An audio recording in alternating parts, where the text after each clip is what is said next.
I'm concerned that we are left on the table a view that air pollution in California is just like it is in the rest of the country. I'm sorry, but if that's your conclusion, you're not reading the literature that I am, and I'm shocked that people like Dan aren't standing up and saying, I've looked in detail, and it's very different. And you, Arden, it is different. Why are you so silent? Actually, I think I've been talking too much, frankly. No, although I would actually say that the community that really needs to speak to this are those who are carefully studying the atmospheres in California, those who are making comparisons elsewhere. I mean, with all due respect to my epidemiological colleagues, they're not atmospheric scientists, and I think the question of whether there are important differences that figure into the health risks need to be addressed. Suzanne, Don, you're separating the world into epidemiologists versus aerosol scientists. No, come on. You as an epidemiologist Roger, understand the exposure. No, Roger, I think you and I have sat around the same multidisciplinary tables for years discussing these issues with colleagues because we know we need the depth of science that's represented. Go ahead.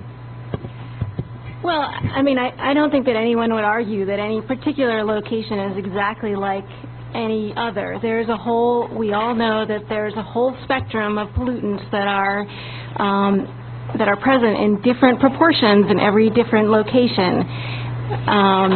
But there are main features that are very similar in California as they are in many other places in the country, and other features that are, you know, slightly different, like there's more sea salt in Los Angeles than there is in a lot of inland areas. Nobody thinks sea salt is the big problem. There's huge amounts of diesel exhaust and gasoline vehicle exhaust. That's very similar, obviously, than lots of other places. There's generally a little bit less sulfate. There's a higher proportion of some types of secondary organic aerosol, lower of others, higher anthropogenic, lower biogenic, slightly different proportions of inorganic salts. But the general features are, you know, in slightly different proportions, played out pretty much everywhere in the country. And also, there are some locations like New York are more of wintertime pollution problems.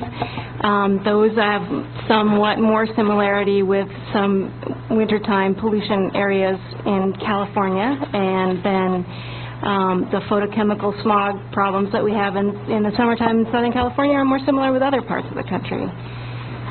So I think that's a good summary, but the thing that to me seems most relevant about the difference in California is the higher contribution of fine soil to our PM2.5 that you don't see in many of the large urban centers back east. You know, we have more in the LA basin for sure, and other areas in California too, the agricultural areas. We just have a lot more soil in the PM2.5, and that creates a little bit of a problem if you are trying to reduce the concentration of PM2.5 and you go after something like diesel emissions. It's more difficult here to get a lowered level because we can't really affect the soil levels that much. In fact, one industrial hygienist was complaining to me here in California that at least some of the samplers that he was familiar with were near fields that generated lots of dust, and he was quite concerned about exceedances, you know, when wind was blowing the wrong way. So I think the low humidity, it doesn't change everything, but it just makes our PM2.5 more difficult to understand and control vis-a-vis anthropogenic emissions. Without belaboring it, I think you're really overstating the contribution of soil dust to PM2.5 in the major urban areas in California.